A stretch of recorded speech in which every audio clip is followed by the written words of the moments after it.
আপনি যদি ভালো কাজ করেন আপনার ঈমান বৃদ্ধি পাবে। আপনার যদি ঈমান থাকে আপনি ভালো কাজ না করে থাকতে পারবেন না। আপনার কেমন ধরনের ঈমান আছে যা আপনাকে কোনো ভালো কাজের দিকে নিয়ে যায় না? এটা অসম্ভব। আর এমন কোনো ভালো কাজ নেই যাতে আপনার ঈমান বৃদ্ধি পায় না। বুঝতে পারছেন? এই দুইটি এভাবেই একে অপরের সাথে সম্পর্কযুক্ত। অতএব যদি কেউ এই দুইটি করতে পারে ফাইন্নাহুম ফি রিব, তারা অবশ্যই লাভ করবে, তাদের কোনো ক্ষতি হবে না। যদি কেউ ঈমান এবং ভালো কাজের মধ্যে সমন্বয় ঘটাতে পারে তাদের কোনো ক্ষতি হবে না। যদি কেউ ঈমান এবং ভালো কাজের মধ্যে সমন্বয় ঘটাতে পারে। দুর্ভাগ্যবশত অনেক মুসলিমই মনে করেন তাদের ঈমান তথা তাদের ইসলাম অনেক সুন্দর, তারা জান্নাতের জন্য অপেক্ষা করে, কারণ তারা লা ইলাহা ইল্লাল্লাহ মুহাম্মাদুর রাসূলুল্লাহ পড়েছে। ধর্মতাত্ত্বিক ঐতিহাসিকভাবে কোনো ধরনের বিতর্কগুলো না জেনেই এই মাযহাবে ঈমান ও আমল নিয়ে এটা বলা হয়েছে বা অন্য মাযহাবে ভিন্ন কথা এসেছে, এ ধরনের কোনো বিতর্কে না গিয়েই মনোবিজ্ঞানের দৃষ্টিভঙ্গি থেকে বললে মানুষ মূলত কোথাও আশ্রয় চায়। যেমন খ্রিস্টানদের কাছে একটা আশ্রয় আছে।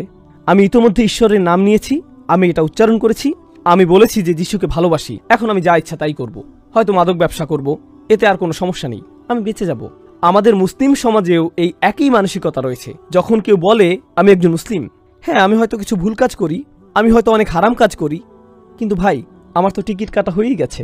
আমি একবার বলেছি লা ইলাহা ইল্লাল্লাহ, আমি তো পড়েছি মুহাম্মাদুর রাসূলুল্লাহ সাল্লাল্লাহু আলাইহি সাল্লাম, এটাই যথেষ্ট, আমার আর কোনো চিন্তা নেই, কারণ আমার ঈমান আনা হয়ে গিয়েছে।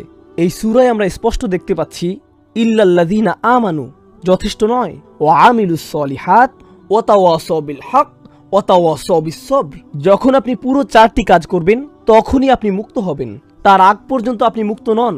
এ থেকে আমরা আরও একটা বিষয় বুঝতে পারলাম, তা হলো যদি আপনার মনে হয় আপনার ঈমান আছে আর এসবের কিছুই আপনি করছেন না, তাহলে সম্ভবত আপনার ঈমান নেই। হয়তো আপনি ভাবছেন যে আপনার ঈমান আছে, কিন্তু আসলে নেই। বেদুইনরাও ভাবতো তাদের ঈমান আছে। ক্বালাতিল আরাবু আমান্না, সূরা হুজরাতে এসেছে, তারা বলতো আমাদের ঈমান আছে।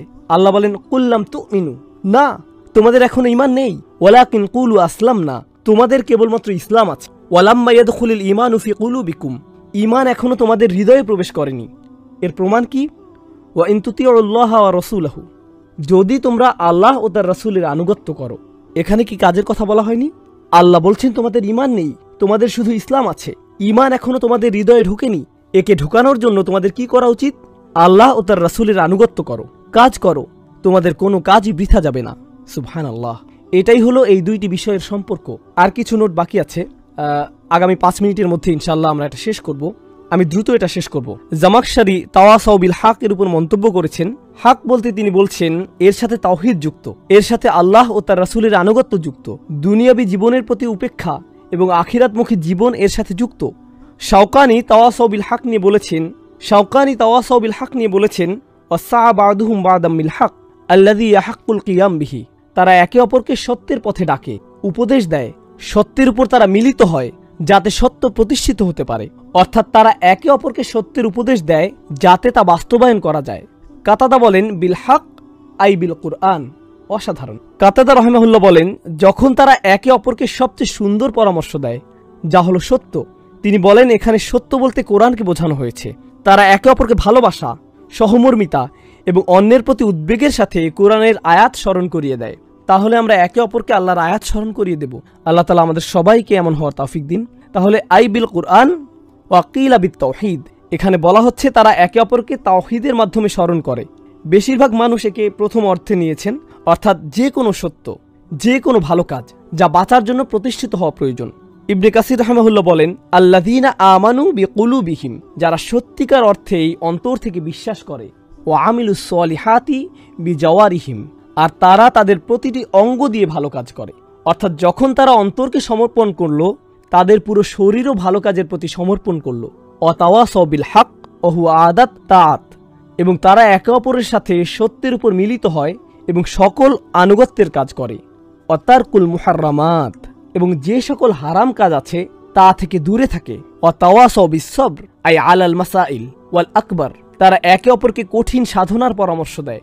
অর্থাৎ সকল ধরনের বাধা বিপত্তি, সব ধরনের পরিস্থিতিতে তারা তাদের অধ্যবসায়, তাদের সবর বজায় রাখে। এমনকি ভালো কাজের প্রতি আদেশ এবং খারাপ কাজের প্রতি নিষেধ করার কারণে তারা যদি নির্যাতনের শিকারও হয়, অর্থাৎ যখন আপনি ভালো কাজের প্রতি আদেশ দিবেন এবং খারাপ কাজ থেকে দূরে থাকতে বলবেন, তখন আপনাকে এর ফল ভোগ করতে হবে। আপনি সমস্যায় পড়বেন, আপনি হয়তো নির্যাতনের শিকারও হবেন, আর সেই সময় একে অপরকে সবর করার কথা বলবেন। ইয়া তাবিরু তাওয়াসাউ বিল হক মিনাল খাস বাদাল আম। অন্যরা তাওয়াসৌ বিল হক নিয়ে বলেছেন, এখানে শাওকিতি রাহিমাহুল্লাহ বলছেন এটা সাধারণের বাইরে একটি বিশেষ কাজ। তিনি এখানে বলতে চেয়েছেন যে আমিলুস সলিহা, তারা ভালো কাজ করে এবং একে অপরকে ভালো কাজের কথা বলাও একটি ভালো কাজ, এবং একে অপরকে ভালো কাজের কথা বলাও একটা ভালো কাজ। তাহলে অনেক ভালো কাজের কথা বলে আলাদাভাবে একটি ভালো কাজের কথা কেন?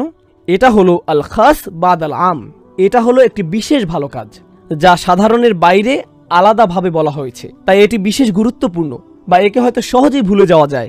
এটাই তিনি বলতে চেয়েছেন, লিআন্নাহু দাখিল ফি আমালিস সলিহাত, কারণ এটা সাধারণ ভালো কাজের অন্তর্ভুক্ত।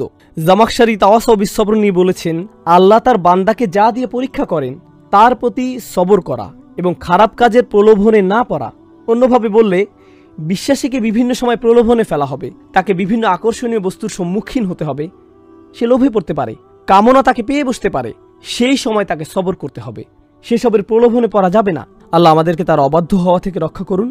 আর পরিশেষে এর ফলাফল, ওয়াজআলা তাওয়াসাউ বিল হক ওয়াজআলা তাওয়াসাউ বিস সবর ক্বালিলু তাওয়াসাউ বিল হক দালিলিন আলা আযীমি কদরিহি।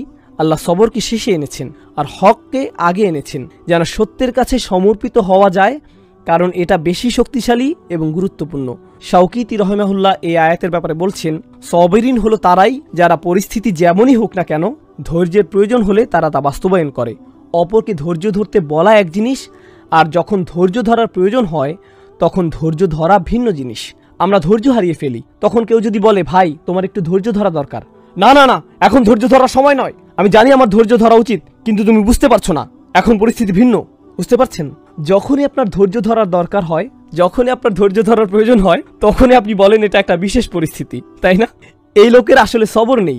যখনই তাকে সবরের কথা বলা হয়, সে বলে, আমি জানি আমার এটা করা উচিত, কিন্তু এখনকার পরিস্থিতি ভিন্ন। আমি জানি আমার করা উচিত, কিন্তু এই মুহূর্তে না।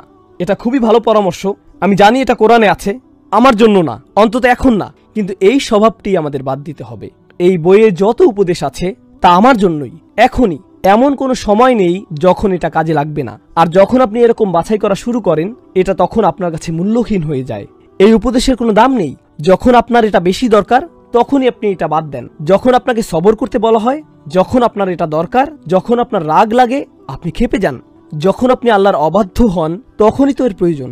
যখন আপনি অনেক ভালো মানুষের মধ্যে থাকেন, আমার ধৈর্য ধরা উচিত, হ্যাঁ আমি ধৈর্য ধরলাম, এতে কোনো লাভ হবে না, এতে তেমন লাভ হবে না। যাই হোক, আমরা আজকে শেষ করব ইনশাআল্লাহ তাআলা।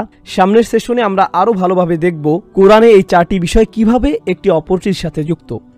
ইল্লাল্লাযীনা আমানু ওয়া আমিলুস সলিহাত ওয়া তাওয়াসাউ বিল হক ওয়া তাওয়াসাউ বিস সবর। আমরা এটা পড়ব ইনশাআল্লাহ তাআলা। আমর বিল হক ওয়া বিস সবর বা এর ব্যবহার জানব এবং এর অলংকারিক ব্যবহার জানব।